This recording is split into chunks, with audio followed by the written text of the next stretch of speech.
बिस्मिल्लाहिर्रहमानिर्रहीम। अस्सलाम वालेकुम dear students, welcome to learning academy. आज का जो टॉपिक है वो है सेंटेंस। सेंटेंस किसे कहते हैं? सेंटेंस किन किन चीज़ों से बनी होती है? पार्ट्स ऑफ सेंटेंस जिसे आप लोग कहते हो।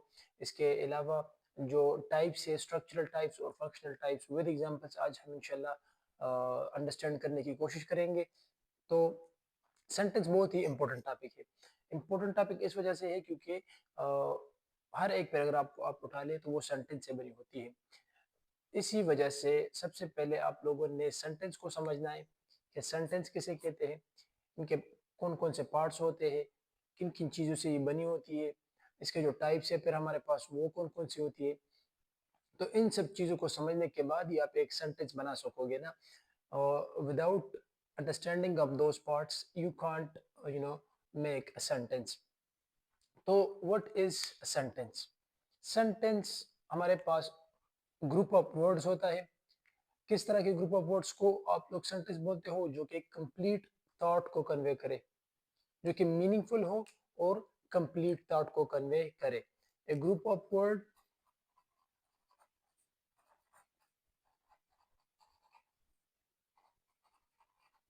That conveys a complete thought, जो कि एक कंप्लीट थॉट को क्या करे? कन्वे करे।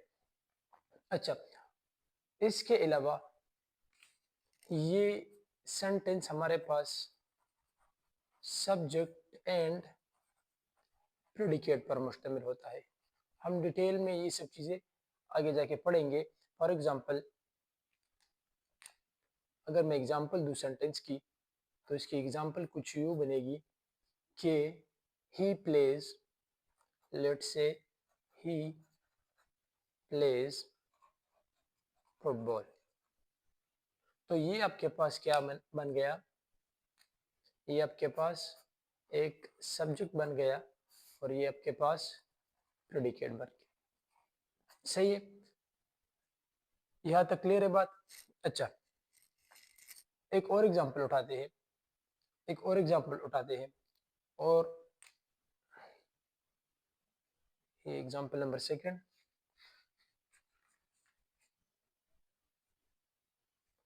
I captured a captured thief was put behind the bars। सही है? तो इसमें ये जो थीफ है हमारे पास, कैप्चर्ड थीफ, ये एक नाउन फ्रेज होता है, लेकिन ये हमारे पास सब्जेक्ट के तौर पर एक्ट करता है। इसके बाद वाला ये जो हिस्सा है ये हमारे पास प्रेडिकेट बनता है। तो सही है? तो एक ऐसे ग्रुप ऑफ वर्ड्स, मीनिंग एक ऐसी ग्रुप ऑफ वर्ड्स को आप लोग सेंटेंस बोलते हो जो कि कंप्लीट थॉट को कन्वे करे। लाइक ही प्लेज, वो खेलता है क्या चीज? फुटबॉल, वो फुटबॉल खेलता है। इसी तरह same is the case, captured thief was put behind the bars.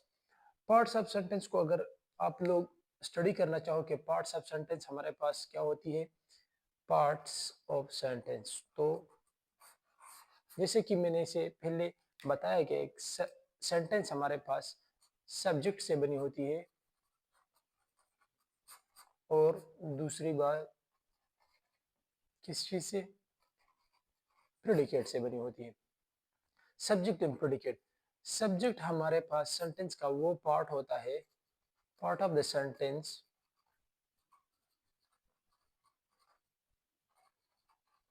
about which something is said, part of the sentence about which something is said in the sentence। Sentence में जिस part के बारे में बात की गई हो उसको आप लोग क्या बोलते हो? सब्जेक्ट बोलते हो। और predicate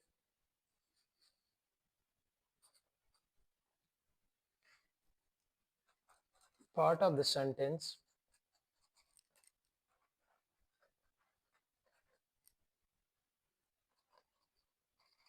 which say something about subject. Sentence का वो पार्ट जो कि सब्जेक्ट के बारे में कोई बात करे। फॉर एग्जांपल, जैसे कि ऊपर हमने एग्जांपल दिया है, हमारे पास क्या है बेटा कि he plays football, he plays football. Clear है यहाँ तक बात? तो इसमें ये ये एक सेंटेंस है हमारे पास। तो इस सेंटेंस में ही जो है, ये सेंटेंस का वो पार्ट है जिसके बारे में इस पूरे सेंटेंस में बात की गई है। Part of the sentence about which something is said in sentence के है, वो क्या करता है, वो फुटबॉल खेलता है। सही है, तो ये हमारे पास क्या बन गया, सब्जेक्ट बन गया। अब प्रेडिकेट हमारे पास क्या है, प्लेस फुटबॉल। प्लेस फुटबॉल हमारे पास सेंटेंस का वो पार्ट है जो कि सब्जेक्ट के बारे में बात करता है कि सब्जेक्ट क्या करता है, सब्जेक्ट फुटबॉल खेलता है। तो ये हमारे पास क्या बन गया, प्रेडिकेट बन गया। क्लियर है यहाँ तक बात? अच्छा, सब्जेक्ट और प्रेडिकेट को हम थोड़ा और एक्सप्लेन करने की कोशिश करते हैं कि सब्जेक्ट और प्रेडिकेट आगे जाके किन किन चीजों से बनी होती है। तो सबसे पहले सब्जेक्ट को देखते हैं। सबसे पहले किस चीज को देखते हैं, सब्जेक्ट को देखते हैं। सब्जेक्ट को डिफाइन तो हमने कर लिया। सब्जेक्ट में फिर हमारे पास टू पार्ट्स होते हैं। सब्जेक्ट में हमारे पास फिर कितने पार्ट होते हैं, टू पार्ट। एक पार्ट होता है सब्जेक्ट वर्ड। क्लियर है? एक होता है सब्जेक्ट वर्ड और एक होता है सब्जेक्ट एट्रीब्यूट। एक होता है सब्जेक्ट वर्ड, जबकि दूसरा क्या होता है हमारे पास, सब्जेक्ट एट्रीब्यूट। ये जो है हमारे पास ये एसेंशियल पार्ट है सब्जेक्ट का। अभी मैं एग्जांपल के थ्रू आप लोगों को एक्सप्लेन करने की कोशिश करूंगा। और ये हमारे पास नॉन एसेंशियल पार्ट होता है किस चीज का, सब्जेक्ट का। यहाँ तक क्लियर है बात? तो एग्जाम्पल के थ्रू समझने की कोशिश करते हैं। जैसे कि थोड़ी देर पहले मैंने आप लोगों को एग्जाम्पल दिया कि अ captured thief was put behind the bars। तो यहाँ पर देखिए, ये हमारे पास सारा का सारा एक नाउन फ्रेज है। इसमें ये जो है हमारे पास ये सब्जेक्ट वर्ड है, ये सब्जेक्ट वर्ड है। और ये कैप्चर्ड जो है ये हमारे पास सब्जेक्ट एट्रीब्यूट है, सब्जेक्ट एट्रीब्यूट। ये सब्जेक्ट के बारे में कुछ बात करती है। लेकिन अगर कुछ ऐसी बातें कि जो सब्जेक्ट के बारे में कही गई हो और वो सब्जेक्ट से पहले आए, तो उसे आप लोग फिर सब्जेक्ट एट्रीब्यूट्स में क्या बोलते हो, सब्जेक्ट एट्रीब्यूट्स में क्या बोलते हो, फ्री मॉडिफायर। क्लियर है बात? Free modifier.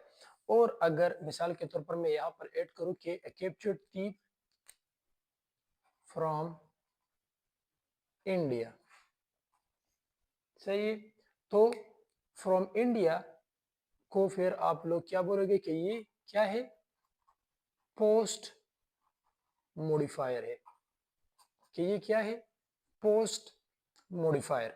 क्लियर है यहाँ तक बात?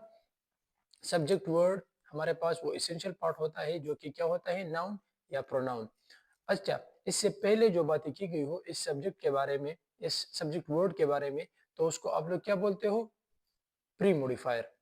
और जो बाद में बातें की गई हो इसी सब्जेक्ट वर्ड के बारे में, तो उसे आप लोग पोस्ट मॉडिफायर बोलते हो। जैसे कि यहाँ पर कैप्चर्ड हमारे पास प्री मॉडिफायर है और कैप्चर्ड थी फ्रॉम फ्रॉम इंडिया, तो ये फ्रॉम इंडिया हमारे पास पोस्ट मॉडिफायर है। सही। तो सब्जेक्ट हमारे पास इन्हीं चीजों से बनता है किसी सेंटेंस में।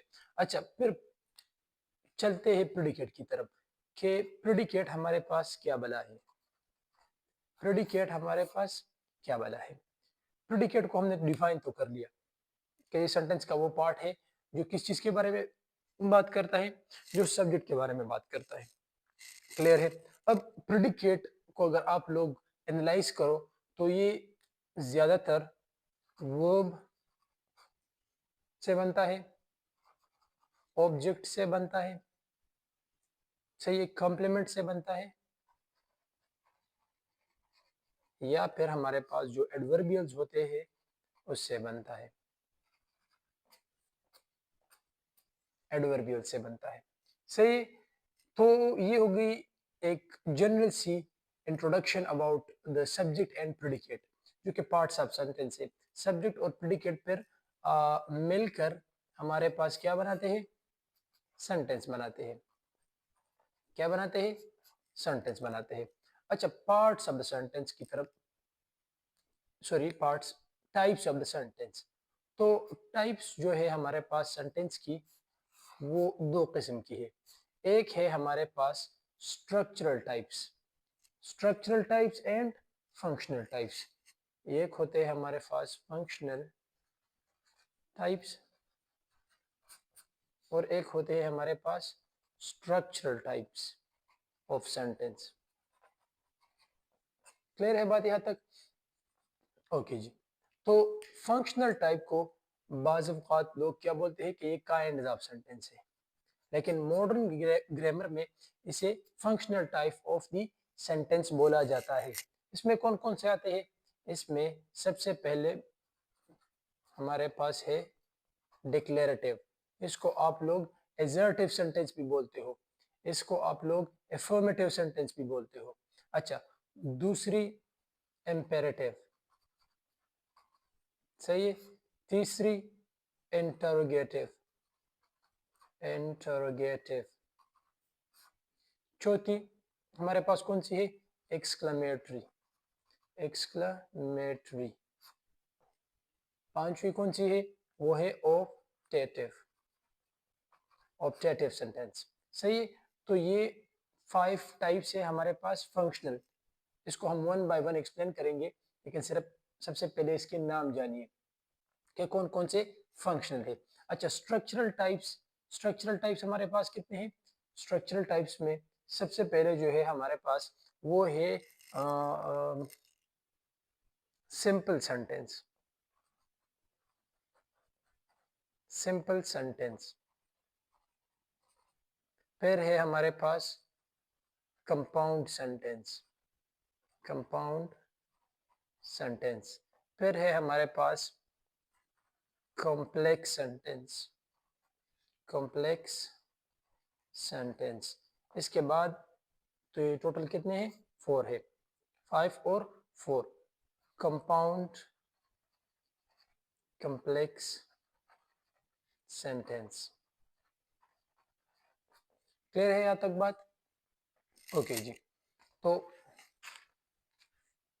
अभी इसे one by one with examples understand करने की कोशिश करते हैं। सबसे पहले है हमारे पास, सबसे पहले है हमारे पास डिक्लेरेटिव। फंक्शनल टाइप्स 5 में से सबसे फर्स्ट नंबर पर जो है वो क्या है? Declarative, declarative sentences. इसको आप लोग एजर्टिव सेंटेंसेस भी बोलते हो, एजर्टिव या फिर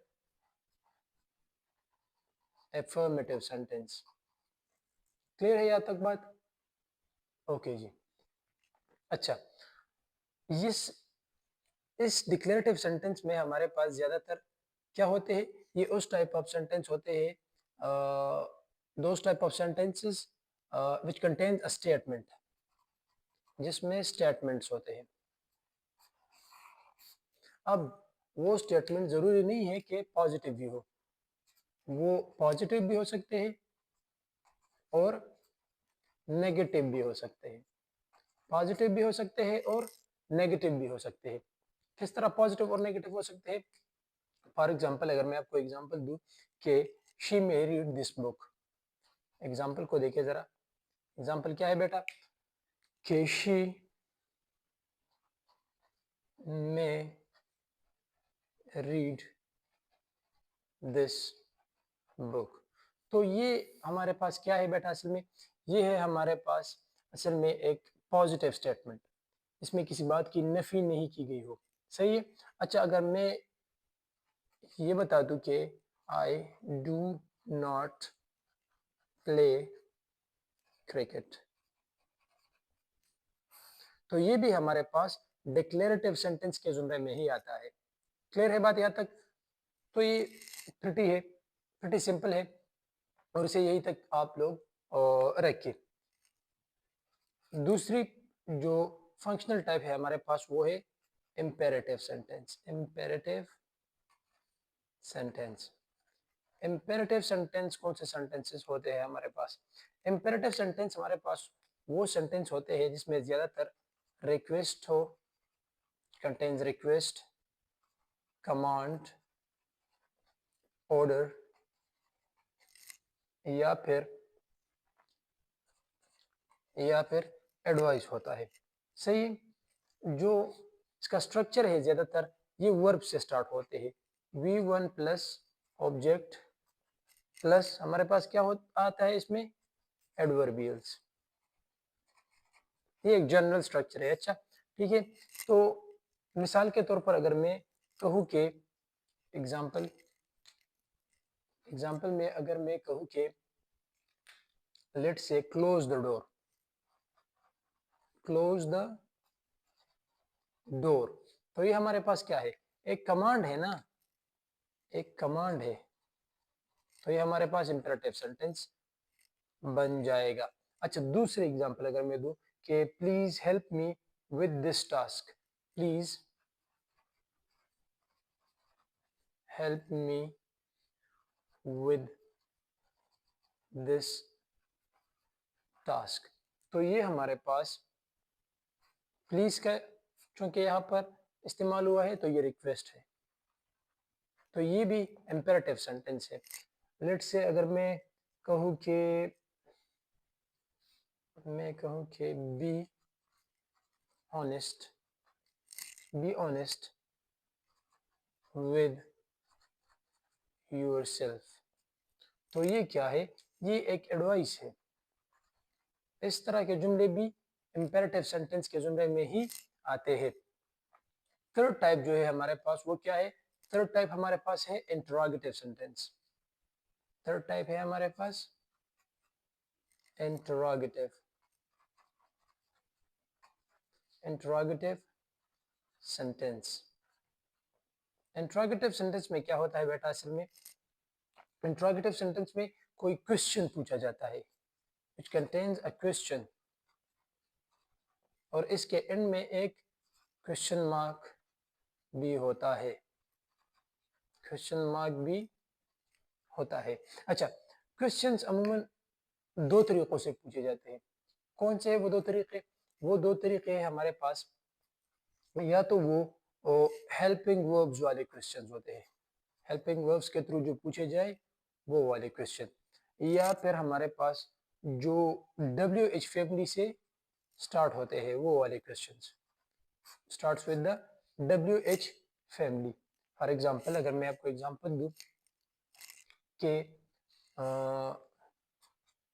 हेल्पिंग वर्ब्स वाले के did he write a letter, did he write a letter, तो डिड हमारे पास एक हेल्पिंग वर्ब है पास्ट इंडेफिनिट टेंस का, तो ये हमारे पास हेल्पिंग वर्ब्स वाले क्वेश्चंस हो गए। WH वाले क्वेश्चन हमारे पास कौन से होते हैं, इसको डबल इंटरोगेटिव भी बोलते हैं। When did you, when did you come, when did you come, और आखिर में क्वेश्चन मार्क। सही है। तो ये हो गए हमारे पास इंट्रोगेटिव सेंटेंस, और ये थर्ड नंबर टाइप था, कौन सा सेंटेंस का, फंक्शनल टाइप में से थर्ड नंबर था। अच्छा, इसके बाद हमारे पास कौन सा आता है, इसके बाद हमारे पास आता है, इसके बाद हमारे पास आता है optative sentence. Optative sentence, exclamatory sentence आते हैं।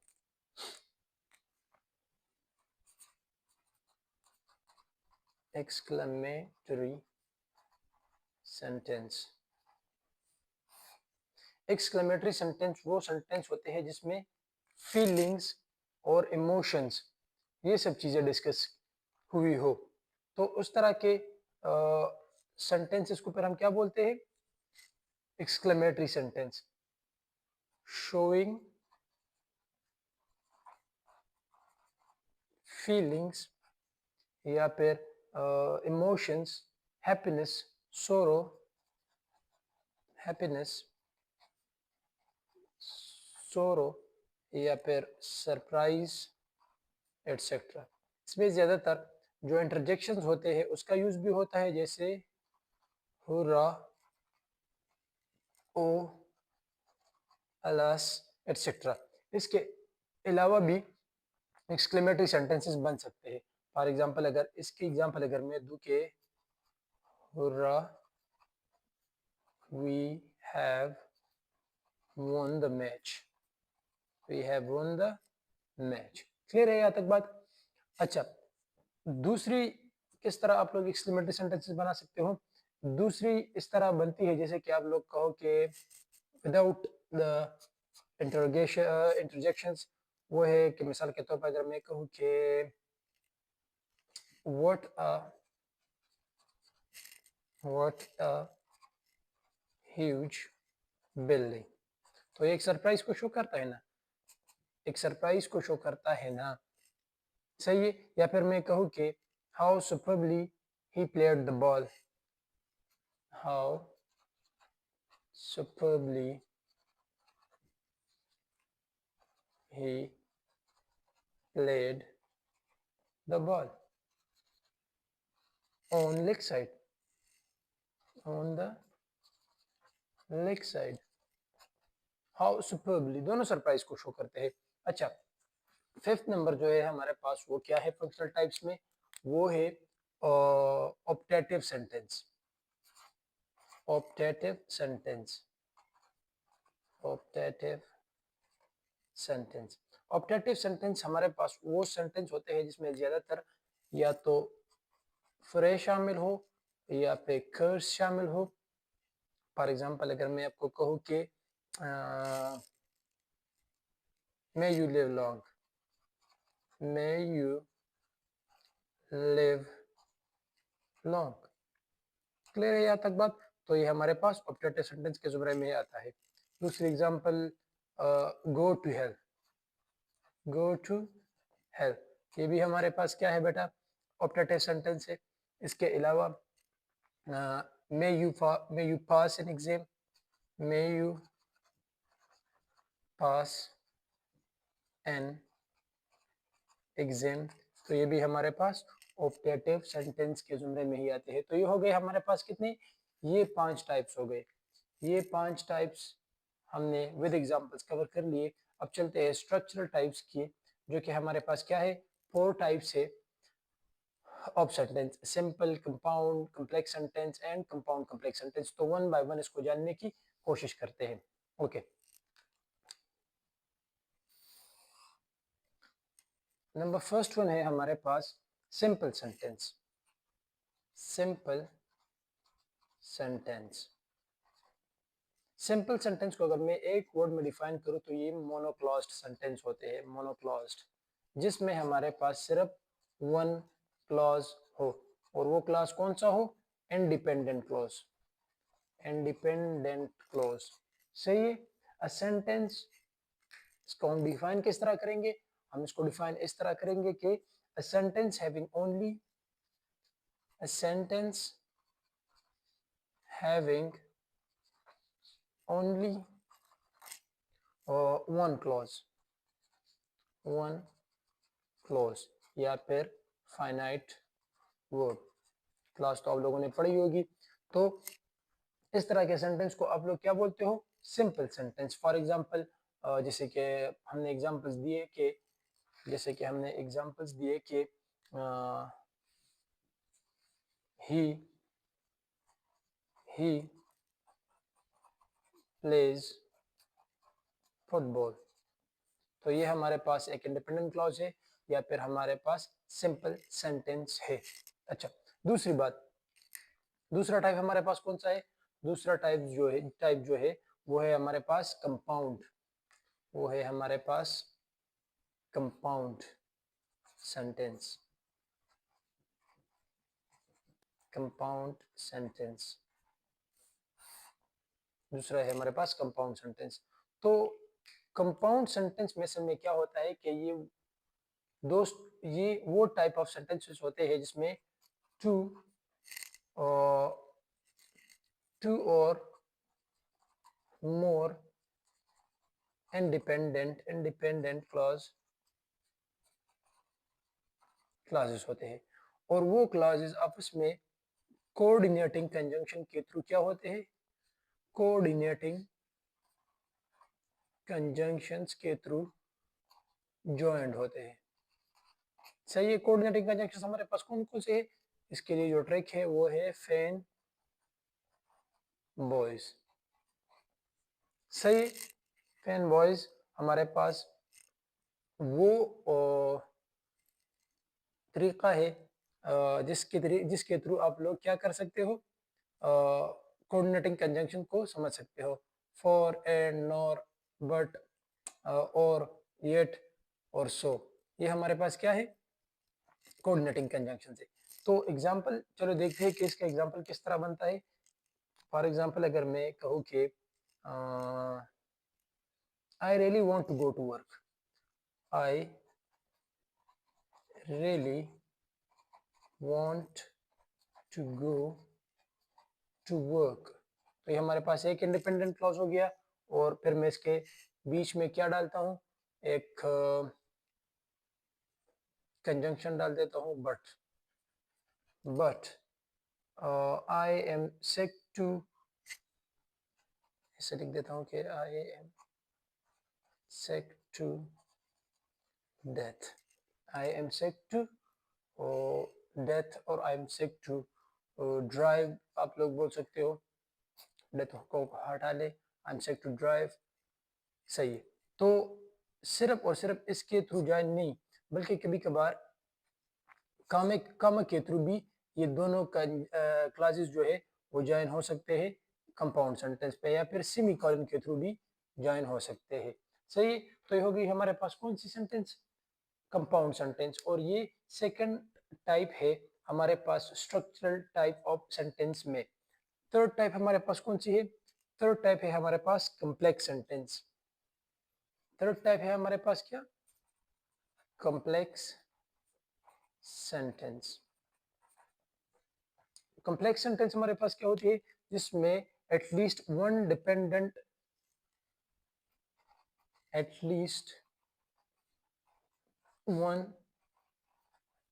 डिपेंडेंट क्लॉज हो, और उसके साथ साथ प्लस वन इंडिपेंडेंट क्लॉज हो, वन इंडिपेंडेंट क्लॉज हो। और ये दोनों क्लॉजेस आपस में सबऑर्डिनेटिंग कंजंक्शन के थ्रू ज्वाइन हो, सबऑर्डिनेटिंग कंजंक्शंस के थ्रू क्या हो, ज्वाइन हो। सबऑर्डिनेटिंग कंजंक्शन हमारे पास कौन से होते हैं, जैसे कि ऑल दो है, जैसे कि सिंस है हमारे पास, क्लियर है ना।